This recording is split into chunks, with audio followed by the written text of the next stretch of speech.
Welcome in to brand new Jock Market Power Hour for this week's AT&T Byron Nelson. I'm Rick Gaming that right there. Joe Idonian. Joe, here we go. How about this? A little Texas golf action.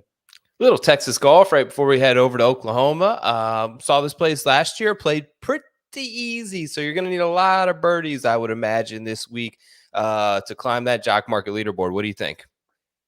Yeah, I mean, I don't think they'll get to 25 under again, but yeah, you're gonna need to make some birdies. You're gonna need to make some birdies around Craig Ranch. There are a couple ways you can get in on the action. Stock market DFS for tonight. Obviously, if you haven't deposited yet, the code you're looking for, Power. Go ahead and deposit with that. It'll get you up to a $50 deposit bonus, and we'll give away a little bit of cash tonight. Just go ahead and drop your Jock Market username in the chat right now. Very, very simple to do. And over the course of the next 45 minutes or so, Joe and I are going to take you through the most important time of the Jock Market, which is IPO. You can bid on shares of golfers right now. And a few minutes before 9 o'clock, this IPO is going to close, and those shares are going to be allocated to the highest bidders. And Joe, it's the week before a major championship, but it's not a throwaway event. 7 of the top 15 players in the world here getting ready to rock and roll. It's the 10th most difficult field of any event worldwide this year.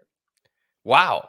That's amazing. And I think part of it's to do with like some of the scheduling stuff we had with the team event, then Mexico being in a new place, and then Potomac last week threw a little bit of a wrinkle in there as well. And a lot of these guys just need a few reps before next week when we get to Southern Hills. That said, there's still a big purse on the line. There's still a very strong field. There's still FedEx Cup points. There's still the opportunity to earn their way into next week for some guys in the field and earn their way into a U.S. Open for some guys in the field. So a lot to play for. Like you mentioned, anytime you stack together 7 of the top 15 players in the world, I imagine the locker room gets pretty competitive, and these guys just want to go out there and win while they're there.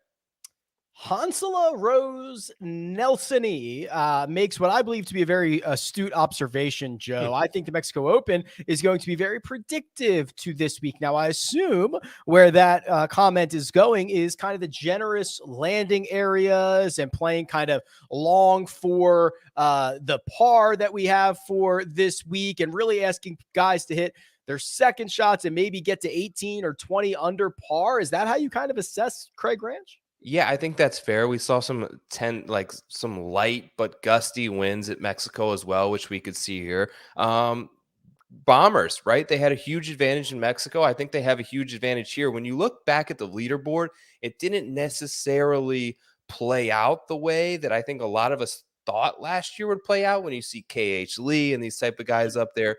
That said, I still think when you look at the 5th widest fairways on tour last year, you've got the zoysia grass throughout the fairways, which helps sort of keep it within those parameters a little bit. And I think back to the quote that Bryson said last year when he got here. He said, "This is a bomber's paradise for guys like me." So players are seeing that. I'm willing to sort of heed that. And I think Hansala, if I said that name right, is really onto something with that sort of comp. So coming from TPC Potomac last week, which I think is a completely different kind of setup. I mean, how much are you using that? And then we kind of alluded to it. I think it's going to be easy, but remember, this was super wet last year and they got to 25 under. Like, what's a realistic winning score this time around? Yeah, it's hard, right? Because like you mentioned, it was so wet. And the wet was different than TPC Potomac wet, where it was just raining sideways and windy during the tournament, which made it difficult. The wet that we saw last year at Craig Ranch happened before the tournament started, which made it play really soft. Look, the defense of these PGA Tour players is always firm, difficult conditions. That's where the difficulty lies for them. It's not about distance. It's not about hole length. Whatever you think clubs they may play into a 480-yard par 4, it's probably 1 or 2 clubs less in reality what you think they're going to be hitting in there. So if it plays firm, it's definitely going to be a little bit more difficult. That said, these par 5s, and there's 4 of them, are gettable. And I think anytime that you have that, you're going to get guys shooting 7, 8 under par on various days. Here is the market from last week, and maybe I can, there we go. Max Homa won the Wells Fargo Championship, got the $25 guaranteed payout per share. IPO'd at 710. Matt Fitzpatrick IPO'd at 801, finished at 20. Keegan IPO'd at 688, finished at 18. Joe, I mean, those are some higher IPO prices, even Cam Young, Rory McIlroy, than we are used to seeing here at the top of the board, aren't we? Yeah, it's noteworthy because, yes, we're typically used to seeing those 3-4 guys with the biggest jump in terms of ROI and profit. And these guys are all above like 688 there. So a little bit of a different. I think it just speaks to how balanced these jock market contests are. And anytime one narrative, whether it be play the cheap penny stock guys, starts to prevail, there is an avenue where zigging when other people zag can be advantageous. And we saw that last week where everything tends to sort of find its level. And the good players obviously played really well last week and were able to return a high profit, even though their IPO price may have been a bit on the higher side. Yeah, just kind of looking through some of the top golfers over the course of the last 10 markets. In terms of average ROI, Sepp Straka up there without a victory. Kurt Kitayama up there without a victory. Bo Hostler as well. And then Scotty Scheffler kind of blows everybody away with those. That's impressive. Yeah, with those. I mean, look at that IPO, that average. Flavin, there's our boy. Patrick's back in the field this week. He'll be playing John Deere as well, at least. So get used to it. We're going to be seeing a lot of our guy out there. I want to talk bullish or bearish here for a second, Joe. And this was actually kind of hard for us to narrow it down a little bit because there are so many good golfers, but we've found 4. If there's anybody else, throw it in the chat right now. We can get to them at the end, but let's start. This is where we take a stance, a bullish or bearish stance on 4 different golfers, Joe, and let's work our way up from the bottom. Jason Day. 477 is the fair value price we're using tonight, asking him to finish 40th or better. Jay Day had himself a great Thursday and Friday last week. Wasn't able to finish it off.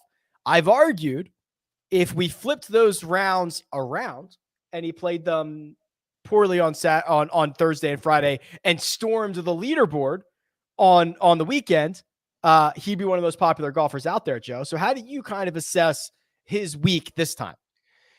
That's a very interesting take, and I hadn't really thought of that, Rick, but you're 100% right. We would be very fired up about Jason Day if he made a huge charge on the weekend and shot some of those rounds. I'm still going to go on the bearish side. I'm still going to play kind of a wait-and-see approach with Jason Day. For me, it still feels like he's going to have good weeks every now and then, but the consistent week-to-week top 20 finishes that we were so used to from Jason Day a couple of years ago, I just don't see it anymore, and I need to see a little bit more out of him in order to be a little bit more bullish. 475 price, I do think is fair. He went for a $5 IPO last week without really playing well. That said, a much stronger field this week probably brings that pricing a little bit down. I'm going to say bearish. So am I. Here are his last 10 starts. He's been a loser in 8 of his last 10 cash markets. And honestly, his you could overlay this on his advanced, like his strokes gain metrics, and it'd be kind of similar. He's just been very average, right? A negative 0.1% ROI over his last 10. It's like, yep, that's exactly what he's been. He's been consistently average. Some weeks he's been a little bit better than average. Some weeks he's been a little bit worse than average. It's not been particularly great. So I'll take the bull side on Jay Day as well. Working our way up the board. Johnny Vegas, $6.11 is the fair value we're using tonight. 27th or better here, Joe. What side do you want? I'm going to go bullish on Johnny Vegas. I know he had the arm surgery and came back last week. Played very well. Picked up right where he left off once again. Great driver of the ball. Birdies are better gained. He's in the top 5. He's number 1 in par 5 scoring for me in the model that I ran over the last 24 rounds, which would indicate he should set up pretty well amongst these 4 gettable par 5s that are out there at TPC Craig Ranch. Also plays pretty good in a birdie fest and down in this sort of southern Texas region. Typically throughout his career, I'm going to say better on an under 27.5 finishing position for Johnny Vegas. I think he's got a good week in store. What about you? Yeah, bullish as well. Got the arm surgery and had the best strokes gained approach week of his career. Find me that doctor. Who is that guy? I love to see that. But you're right. And even he was bad with the driver last week, which is why he was able to gain so many strokes on approach. But he is historically a very good driver of the golf ball. I just like the way that this is trending for Vegas. I think he makes a lot of noise this week. We're only asking him to finish 27th or better. How about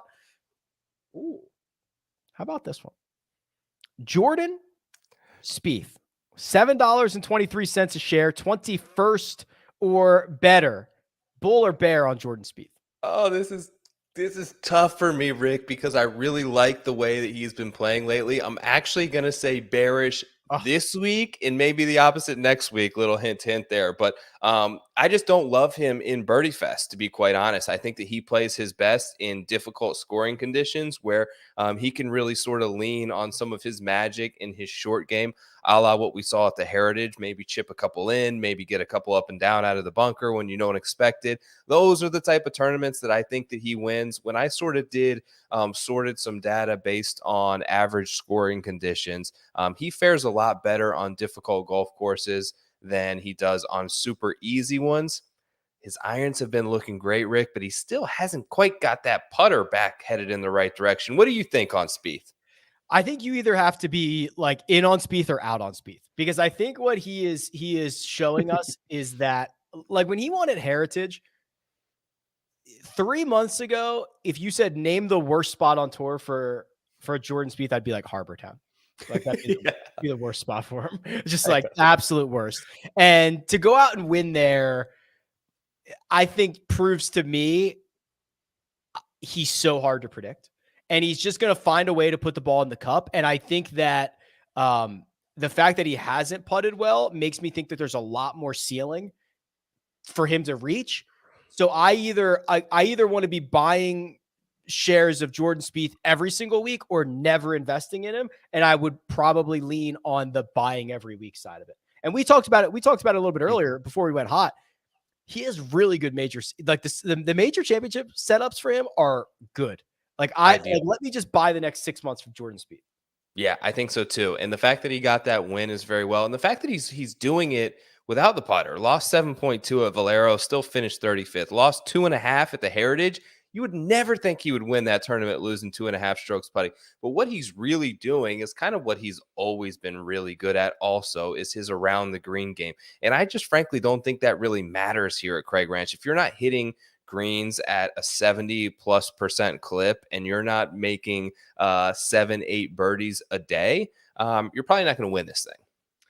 Finally, Sam Burns, $8.61 is his fair value. That's 18th or better. Joe, here's his stat profile: 7.9% average ROI over the course of his last 10 markets. Generally, IPOs around the $7 mark. We're expecting that to be a little bit higher tonight. Bullish or bearish on Sam Burns? I'm going to go bullish. I really like Burns heading into this event. I think this is an ideal course setup for him, given the length, given the gettable par fives. A guy who's just been trending in the right direction for a long time now. And the other thing is he's shown the ability to kind of have his golf courses that he really likes. And we saw it at Valspar when he was able to sort of repeat there. This is a place where he finished second, a runner-up finish last year. I think he comes right back here and probably finishes in the top 5 once again. He's one of the clear favorites this week for me. So I'm going to take the the bullish side and bet that he finishes 18th or better. I'm with you. I think you nailed it. Although I will tell you, I'd be a bull at 861, but not much more. Like I think he's gonna get. Like I'm gonna be priced out from him tonight because he is gonna be popular. 861 is 18th or better. I don't think I'll get there, but I would love to. I would love to if he's around. How about a couple from the chat here? We can be quick here. Aaron Wise popped up. Joe, bullish or bearish on Aaron Wise tonight? Bullish on that price. I think he's 63rd in the pre-rank, which puts his fair value all the way down. I think everyone's bullish on him this week. Been playing great golf. $3.54 in terms of the fair value projection. That's an easy bull side for me. How about Will Zalatoris? Where's he at? 784. Yeah, 784. That's 18th or better. I'm torn. Give me a take that you have on him and maybe sway me in one direction or the other. I think I like him better next week, but that Yep. is not the question. I would say I worry about having to make probably 23 birdies if he's not going to putt well. Now, he's been much better with the putter, but I wouldn't be surprised if he just lost 2 strokes, right? Like that's not that crazy. That's well within the range of outcomes. So I would probably take the bear side here. Yeah, I think I'm with you now that I think about it a little more, much for the same reasons that I mentioned. I'm taking a bear side on Spieth. Just better in hard conditions. He's the number 1 ranked approach player that I have in the field this week. And where he can really separate is that iron play. That's his strength. So on tournaments where guys are hitting 50, 55% of the greens, his number 1 approach stat is that much more valuable. When they're hitting every green out there, like the majority of the field is this week, plus you factor in maybe having to get to minus 22 to win this thing, just brings a lot more guys into the fold from down in the pack. I'm going to say bearish. All right. That'll conclude our bullish or bearish segment for this evening, which means, Joe, it's time to unveil the big board here. And as expected, Sam Burns is already running away with it. Yeah, $7.56 a share already. Our fair value for him, $8.01. So we are 50 cents away. And we are 25 minutes away. So plenty of time for Sam Burns to continue to climb. Zalatoris, 693. Already talked about him. The only other guy above 454 is Joaquin Niemann, 672, Joe, the 11th pre-ranked golfer. Fair value tonight, 710. Talk to me about Joaquin Niemann and his chances for this week's Byron Nelson. Just a great player. I don't know that I love this setup necessarily. It fits him perfectly. I don't think so, but a good finish at the RBC Heritage. Obviously got the win at Riviera early this season. Always trending in the right direction. It's just going to depend down, to that price. As he starts to get toward that 750 mark, I may look to kind of pivot towards someone else, but another guy that I think sets up pretty well next week. Joaquin Niemann is basically the same stat profile as Will Zalatoris, and Will Zalatoris will be like $1 more expensive tonight. It's a very fair point. Right. WW says Burns price is why we need IPO shorting. I don't know if I'm allowed to say this. I don't really care. It's coming. It's coming, yeah. WW. I don't know when, Joe, but IPO shorting is coming and will change the market significantly. Yeah, it's going to change IPO significantly. Like just being able right now to go in and say that I think he's going to finish worse than 18th is going to allow people to be more aggressive in terms of bidding. It's definitely going to change the game. They're actively working on it. I've heard the rumblings as well from the team over there. We're getting close. We're getting close. Getting close. Big gap from Niemann to everybody else. Adam Hadwin, 454. Aaron Wise, 451. Patton Kizzire, 382. This is a market that still needs time to mature here, Joe. But any of these names, Hadwin, Wise, Kizzire, Kitayama, are they doing anything for you? Or are these the guys that jump out early on a Wednesday night and might finish close to this number? Yeah, I think the guys at the top, that's probably the case for Burns, Zalatoris, Niemann. Some of these guys, though, I think just speaks to how they're playing and the public sentiment. Kurt Kitayama, for instance, 3 top 15 finishes in his last 3 starts. And when I dug a little bit deeper into him, 145% ROI last week, 379 the week before that at Mexico, 852% at the Honda Classic. Those are massive jumps there. And the guy, I really kind of had him an idea in my mind of the profile and the type of player that he was, but he's actually a bomber, 11th in driving distance in this field. And you didn't think so. He's kind of a shorter, compact little guy, but hits it out there further than a lot of the guys at the top of the leaderboard this week. I think you mentioned the wider fairways could be another good spot for him, and a guy just playing with a ton of confidence right now. Very efficient, athletic, powerful swing. That one, Kurt Kitayama. Okay, let me flip this over. Look at the pre-ranks, the top 10 golfers, and I'll actually refresh this, Joe. But while I do, the pre-rank is important. That settles our ties. So when you've got a situation where a golfer that you like is pre-ranked, second, and another golfer is pre-ranked 32nd, it makes a difference out here. Yeah, for instance, last week, I think we had like a 4 or 5-way tie for fifth, and that makes a big difference in terms of the payout going from $15 all the way down to $10.50. So it could be the difference between a positive ROI week and a negative week for you. Always pay attention to those. They are right there within the app and easy to find. The top two guys are starting to come up a little bit. I wanted to ask you about him, Rick. I don't know that we've seen Scotty Scheffler be the number one guy in terms of a pre-rank or a final IPO price in a field just yet. Do you think he takes it down tonight, or does Justin Thomas edge him out? I don't. He has not been a number one pre-rank, at least with the data that I have, and I doubt he has been the most expensive golfer, though he has been the guy with the highest returns. Yeah. I do not think he will be the most expensive golfer tonight. There is just something inherently not sexy about Scotty Scheffler, and I'm sorry, Scotty. Your green jacket's sexy, your wins are sexy, the money and the FedEx Cup points, it's all great. It's just not going to work. It's just not going to work when guys put their money where their mouth is and they want to invest in guys that they like and they think are like cold-blooded killers. And Justin Thomas is lurking and he needs a win more than anybody. Zalatoris is back in Texas, and like you don't even hear the Scotty Scheffler conversation this week. I think he is well deserved of the pre-rank. I think he'd be well deserved of a fair value of $10.13. I wouldn't pay it, and I don't think others will either.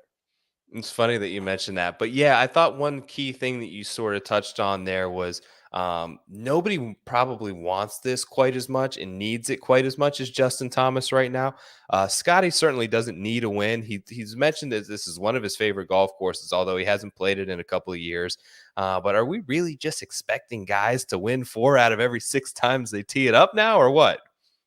It's craziness. Stuff. Craziness. Yeah. JT doesn't have a win yet this year. Currently $4.54 a share, Joe. He's done everything but win. He was a winner at the Masters, Valspar, Return to Your Profit, Genesis, Waste Management, Century Tournament of Champions. Only 3 losing weeks in the cash market this year. If you had to decide between Scheffler or Thomas, how would you rather allocate your funds? Thomas. I actually bet Thomas this week, and I don't ever normally go up to the top of the board like that. But I listened to him on the Be Right podcast. He knows he's close. He's playing really well. All the stats check out. He's actually putting it a little bit better. His irons are really dialed in right now, and it's just a matter of having some things fall the right way on a Sunday, and he's going to break through. And it feels like he's close to maybe rattling a couple off here throughout the summer. Playing really good golf right now. Like I mentioned, uber motivated to sort of put a notch in his belt for this season and capitalize on the great form that he's in. And plus, I think a Birdie Fest actually sets up really well for JT. He's proven that to play really well in those conditions. I think I have number 3 in strokes gained total on easy scoring conditions. So he can play on any golf course. Don't get me wrong. I do think that he plays very well this week and think he has a great chance to win. To me, the X factor is Xander Schauffele. 3rd pre-ranked golfer as of this moment, still $1 a share. That will obviously change. Not much conversation for Xander. Obviously, we did not get the benefit of his Zurich Classic win in the Jock market because that was not an eligible event, but he's playing well. He's got a high floor. Nobody seems to want to spend any money on the X-Man. Yeah, he's $1. DJ still sitting right there at $1, number 3 and 4 in the pre-rank. Normally, really consistent players, both of them. Although of late, there have been some erratic finishes. Missed the cut at the Players. We can kind of write that off. 12th at the Valspar, 64th at the Masters, where I think a lot of people expected him to kind of play well that week. I didn't see, I'll be honest with you, I didn't watch enough of the Zurich, maybe because we didn't have a Jock market contest for him to keep me sort of engaged, but it felt just from the highlights and some of the stuff that I saw that Patrick Cantlay kind of did a lot of the heavy lifting that week. Did you see anything out of Xander that made you think, okay, this guy's got it trending back, he's ready? Yeah, I mean they shot 59 and 60 in best That's ball. true. Like they Yeah. both got to be playing well. They held it together in the alternate shot. I mean, yeah, Cantlay was awesome, but Xander was pretty damn good, right? I Yeah. mean, like it's really hard to parse that out from what we see. But when True. you go wire to wire as you should, like at least there's confidence there, right? Yeah. If you mention guys shoot 59 and 60, and I'm like, was it just carried by one of the two guys? That makes no sense. But yeah, Xander, it could be a good week for him. You mentioned he struggled a little bit with the driver consistency.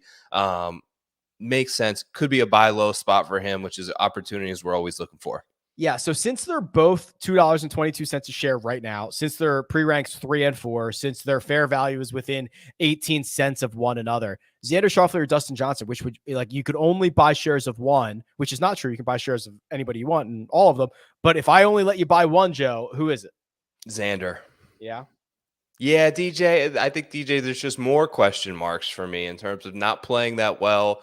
Wedding season, honeymoon season. I don't know. Maybe has been. Maybe this is just like this to me for more so for DJ feels like a week. Let me get out there. Let me play a couple of rounds of tournament golf. Let me start to get myself back acclimated with my swing in order to play well for next week at Southern Hills. More so, I think Xander's looking at this as an opportunity. As soon as he steps foot there, he knows like the Zurich kind of has a little bit of an asterisk to it. He knows he still needs to win. I talked about it with Justin Thomas. This guy's got to be itching to sit up there on a Sunday afternoon and hold a trophy up by himself. Yeah, I would think so. 8:41 p.m. Eastern time by my clock. So we've got about 15, 16, 17 minutes until this thing starts to wrap up here. So the bids are going to start coming in hot and heavy. Let me return you back to the top of the big board here, Joe. And Sam Burns now just 40 cents off of his fair value already, $7.56 a share. Will Zalatoris, $7.50. Justin Thomas, $6.80. Joaquin Niemann, $6.72. The only four golfers over $6. The $5 tier is interesting. Hideki's here. He's the 10th pre-ranked golfer. Taylor Gooch is here. He's the 8th pre-ranked golfer. We talked about Scotty. We talked about Wise. We talked about Hadwin. How about Gooch and Matsuyama? How do you assess these two and their chances for success this week? I like Hideki better. I think he's a better player than Gooch, number one. Number two, he's also got 3 wins in the last 13 months, including a major championship, including a very important tournament to him at the Zozo back in his home country. So he was able to come through in events that meant a whole lot. And he's just, look, I know things have been trending. He was dealing with a little bit of an injury there. I'm going to be willing to sort of overlook that and feel like he's got past that next stinger or whatever it is by this point. And of course, as we know, what we saw with Paul Casey last week when we talked about this, and I had grabbed some Paul Casey shares, Jock Market is very generous. And if Hideki decides he doesn't want to play this week, your money's right back into your account on Monday morning. I'm going to take the chance in the flyer on the upside and winning potential of Hideki. My best case scenario is Hideki plays 4 rounds. We don't hear a thing about any injury. He finishes T27, and I get to bet all the Hideki at Southern Hills next week. Yep. Love it. That's my best case scenario. Love it.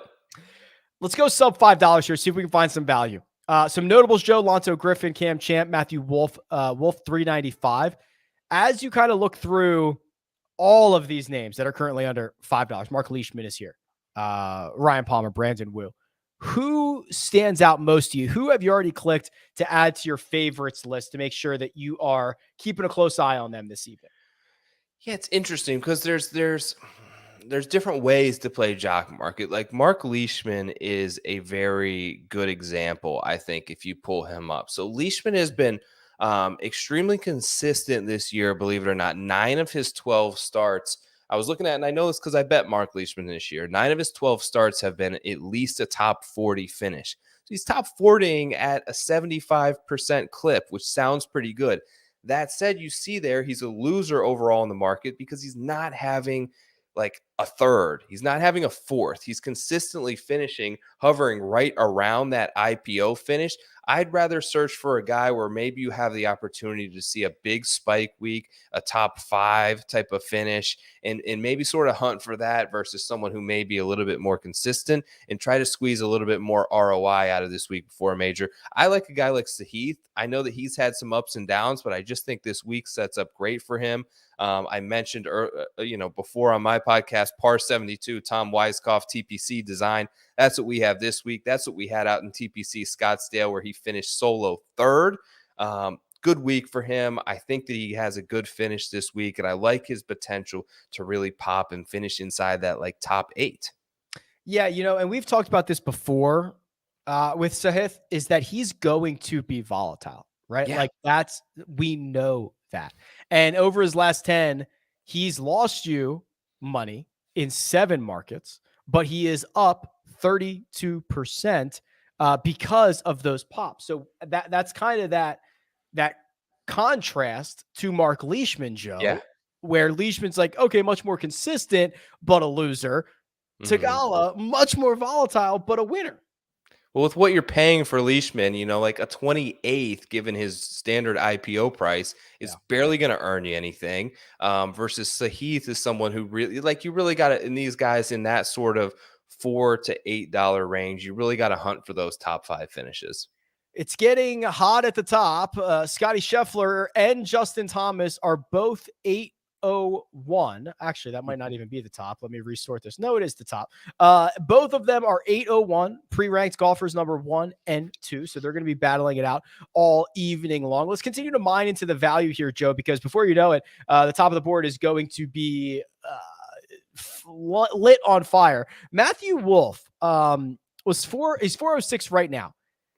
Was 215 last week, finished T25. So he's going to have to finish a little bit better at his current IPO or what we expect him to go for. But did you see anything or enough from Wolff last week to make you interested this time around? I love Wolfie. I need to see it again. He's already too high priced for me. A great course fit for him. That's Bomber's Paradise. I've got a 3rd overall, still in driving distance. He can hit iron if he chooses to off a lot of these tees and still easily reach them, which should be a massive advantage. For me, what I saw is he made a lot of putts, and it was for Wolff, it's hard to quantify with stats so much because it's so much about how he gets started. We know that he's very much into the mentality and the positivity, and he sees, he got off to like -4 through 6 holes last week, and then he finished well. He did similar in the US Open when he kind of popped out of nowhere. So he's really got to get off to that hot start. I just don't see it happening in back-to-back weeks. Did you see anything last week that really sort of turned the tide for him? I'm probably more bullish than you are. So Okay. his stat profile was very reminiscent of the stat profile that he had at Summerlin, where he finished runner-up. He just played a little bit better at Summerlin, but it was almost exactly the same otherwise. The only question is, will he do that again? Obviously, I don't know the answer to that, but while I'm like a 4 out of 10 in terms of excitement, I'm more excited now than I have been in like 6 months or 9 months. I'm not very excited, but I would not kill you if you wanted to take a flyer on. Maybe see. I agree. His price is already probably too high. I would just maybe just bet him like top 10 or something like that. I don't know if the jock market is the best place to deploy Wolff. Yeah, especially at that price. What about like this? We talked about sort of the Bomber narrative. Is there any sort of there's some guys in this sort of mid-range, a la Kevin Kisner right now. I'm looking at is like $3. Christian Bezaden, who is cheap.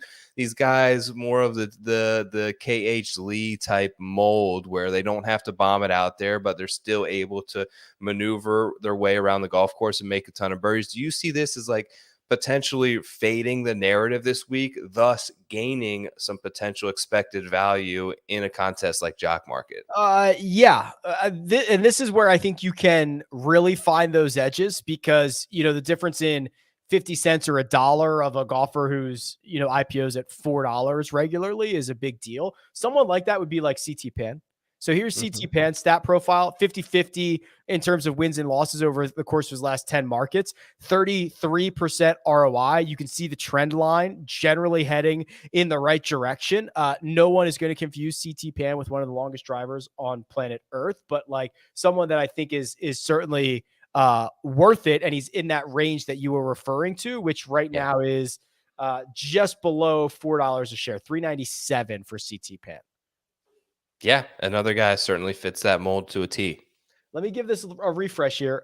It is 8:50 p.m. Eastern time. So we've got a couple more minutes here, Joe, before we let you go. And let me just circle back to the top of the pre-rank because there is little movement in Dustin Johnson, $3.33 a share, and no movement in Adam Scott. Adam Scott coming off of a sizable loss at the Masters, a sizable loss at the Players. Those are the last two times we saw him in the cash market, and no one has touched the Aussie yet. How much, like obviously there's a price for everyone. What's the price on Adam Scott? I'll say $6.75. So just below his fair value price, I think is a good price on Scotty this week. It's basically asking him to finish like 23rd or better. Been putting it extremely well. Played pretty good at the Arnold Palmer, very good at the Genesis. Picks and chooses his spots. And he's mentioned this before that there's only a select handful of golf tournaments that really have his attention, which is the concern this week, right? Heading into a major, hasn't played in a couple of weeks. Is this totally for him just a tune up where he's sort of absent-minded and working on parts of his game? I think that's the concern, but it also could lead to a cheap price. And we see him still sitting there at $1 at the number one pre-rank here 9 minutes before IPO close. There's a price for everybody, as you mentioned, and there will be one for Adam Scott. Justin Thomas has taken the lead here, $8.88 a share. I will say he doesn't look back, right? This is he's overtaken Scotty, and he will end the evening as the most expensive golfer. Do you like that take, Joe, or do you not? Yes, he will lead as the most expensive golfer, but who's going to be, I guess, not take the lead down the finish, but who's going to be the rich strike of this Jock Market contest that charges late on these two leaders? Maybe a guy, I don't know, maybe Tommy Fleetwood kind of sticks to mind. Are we going to see Dustin Johnson get that bump? Will we see a guy like Kuchar's down there at $3.40? There's a lot of guys, and I think we're going to see one or two of them, as we always do in the final minute and 30 seconds, really charge. Yeah, I think it could be McNeely. McNeely tends to be pretty popular in these scenarios, and I don't know. I could see that. Maybe Tommy Ladd. Tommy Ladd's had a good run here. Look at this. He's been a winner in 1, 2, 3, 4, 5 straight markets. Wow. 6 of his last 7. Tommy. So maybe it's Tommy. Maybe that's the answer. Yeah, and there it is. They're all top 20 finishes, which is what I mentioned. Like that 40th place for guys like Tommy Fleetwood is really a negative position. They really need to get into that top 20. This is a good course fit for him, and he's playing very well. That could be a good call there. All right, Joe, by my clock, it is 8:53 p.m. Eastern time. So I believe we're going to let you go here because this is the time where you go and rock your bids, you build out your portfolio, and then we rendezvous in a couple of minutes to see who you got. So good luck. Have fun. We'll talk to you soon. Thanks, bud. See you guys in a few. All right, we will take you the rest of the way here. So in about 4 minutes, we enter that random closing time, right? That 90-second window in which the IPO can close at any moment. That's obviously for your safety, your protection, to make things fair for everyone so that you're not getting sniped out there by a bot or something like that. Somebody smarter than I would have created to take advantage of it. That can't happen here in the Jock market. So let's go back to the big board. Oh my goodness. Well, they heard what I was saying and they said, Rick, you are absolutely wrong because Scotty Scheffler has just crossed the 10-minute mark or the $10 mark. Wow. And he has tied his fair value, 10.05, exactly the fair value that we had on Scotty Scheffler before the night began. That's his current IPO price. That's asking him to finish 11th or better. Scotty Scheffler has returned you a 192% ROI at the Masters, 188 at the Arnold Palmer Invitational, 90th at the Genesis, 241 at the Waste Management, 156 at the Hero. Go back, go back, go back. It's just a bunch of triple-digit ROIs. $10.05. Justin Thomas, the man that I just said would be the most expensive golfer, $9.16. Sam Burns in a tier of his own at $8. Then you get to Zalatoris and Hideki Matsuyama. Hideki has caught a little bit of steam here in the last couple minutes. Now $7.11. He has surpassed his fair value, which was $7.06 coming into the evening. Joaquin Niemann is $7.01. He's a nickel away from his fair value. So you're basically looking for a top 20 from Joaquin if you're an investor at $7.01. Surprisingly, and again, people treat Jordan Spieth so weird. He's just lurking here at 635, fresh off his victory at the RBC Heritage, where he went for $499. Nobody seems to want Jordan Spieth. Maybe he'll make a move here over the course of the next minute or two. Let me give this board a refresh, see what I can find, because that Spieth number's got to move. The Spieth number just absolutely has to move fresh off the victory. I think there's three guys, if you want to get technical, coming in off of a win. Scotty Scheffler, if we throw away the Zurich, if we say only individual events. RBC Heritage for Spieth. And then if you count team events, which goes against everything I just said, you get Xander Schauffele as well. Not much movement in the market since the last refresh. Spieth still 635. DJ has gotten to 666. So we're seeing more love for freshly married Dustin Johnson, 666, than Jordan Spieth, fresh off marriage to a victory. Adam Hadwin, 615. He's crossed over the $6 mark. He's more expensive than Mark Leishman. Cam Champ, we're seeing a little bit of movement here. Okay, that makes a little bit of sense. Bomb and gouge. Let's see what you can do. He's got two top 10s in a row, now 5.25. Siwoo Kim, who hasn't lost strokes off the tee in seemingly forever, is currently $5 per share. His fair value tonight, $6.14. So still plenty of juice to squeeze out of Siwoo Kim. Let's continue down the board here. Jason Day was in our bullish or bearish segment. We said his fair value at $477. He's $450. He's below that. Adam Scott has made a little bit of a move. The ninth pre-ranked golfer up to $4.50 a share. He is still the least expensive of the top 10 pre-ranked golfers. Let me give it a refresh and see what I can find. 8:57 p.m. Eastern time by my clock. We are likely in that 90-second window in which this IPO can close at any time. Adam Scott still moving a little bit, $461. Sam Burns still stuck at $8. Dustin Johnson still stuck at $666. Spieth still behind. Not much movement from those guys. No movement from Scotty Scheffler at the top of the board. The top of the board is held strong. Maybe we've seen Joaquin Niemann infiltrate the $7 mark. Maybe we've seen Taylor Gooch, who is now more expensive than Xander, DJ, and Jordan Spieth. I love Taylor Gooch. That might be a bit crazy. Let me see if I can get a refresh here. Gooch, lots of good vibes at a course that should set up very, very well for him. No movement at the top. Sam Burns is up 12 cents. That's the biggest move of the guys at the top. And here comes Will Zalatoris. Zalatoris now 777. That's his fair value. 18th or better for Zalatoris. 735 for Xander. So Xander extending. DJ, no movement. Spieth has matched DJ, 666 per share for those two big boppers, those two golfers, both ranked inside the top 7 of the pre-ranked tonight. And Adam Scott, still the cheapest top 10 golfer that you can get, $505, the same price as Mito Pereira, cheaper than Patton Kizzire, cheaper than Seamus Power. That's what the market is saying about Adam Scott right now. This IPO can close literally at any second. It is still currently open, but we are in that window where it randomly closes, and you can be left holding the bag at any moment. Adam Scott is seeing some movement now up to $6 a share. He's the 9th pre-ranked golfer, now 6 flat. Taylor Gooch, 685. So Jordan Spieth is trying to close that gap. We're stuck at 10.05 for Scheffler. Doesn't look like it's coming through. Although JT does not look like that's coming through either. 9:16. Those two have been stuck there for the last 3 or 4 minutes. It's actually Zalatoris who's now making the biggest move, trying to overtake Sam Burns for the 3rd most expensive golfer in this cash market. He's technically the 6th pre-ranked golfer. We're seeing a lot of movement, but not at the top of the board. I'm going to try one more refresh. 8:59. It's going to close any second. Probably just moments away here. JT's trying to close the gap. He's now at 950, so he's up, a quarter or more in the last minute or so. Burns solidifying himself in third with Will Zalatoris. Those two are forming a tier of their own with Hideki, Xander, DJ, Spieth, Neiman, all rounding out the bottom of the $7 range. It's got to be almost over. We are closed, my man. I knew it. I was like, it's about to be 9 o'clock. It's got to be almost over. Shut it down, shut it down, shut it down. Ooh, that was interesting, Joe. Lots of movement early, and then the top of the board, I'll refresh in a second, felt like it slowed down.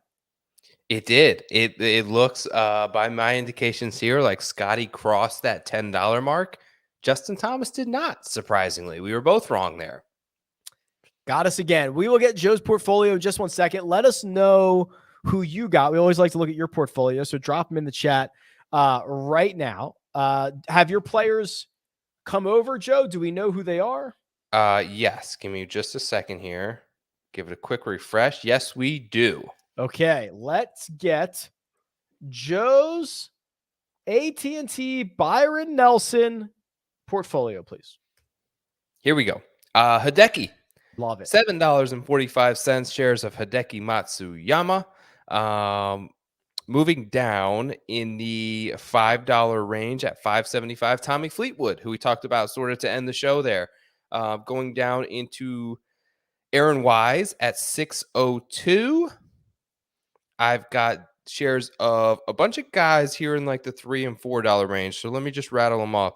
Dylan Fratelli, Ryan Palmer, okay, and then a couple of cheap penny stocks. So I've got Taylor Moore, Dallas native, Adam Svensson, who I always love. They're at $2.50.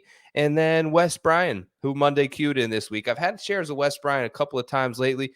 Played pretty well out there in Mexico. And at $2.33, he essentially needs to finish, make the cut and finish within the top 55 to end up paying that off. Yeah, and you got to be playing well to Monday qualify into one of these Without events. a doubt. Last 5 for Wesley Bryan, he's gaining you 12% on that investment. Okay, so that is Hideki, Tommy Fleetwood, Aaron Wise, Dylan Fratelli, Ryan Palmer, Taylor Moore, Adam Svensson, Wesley Bryan for Joe. I like that, Joe.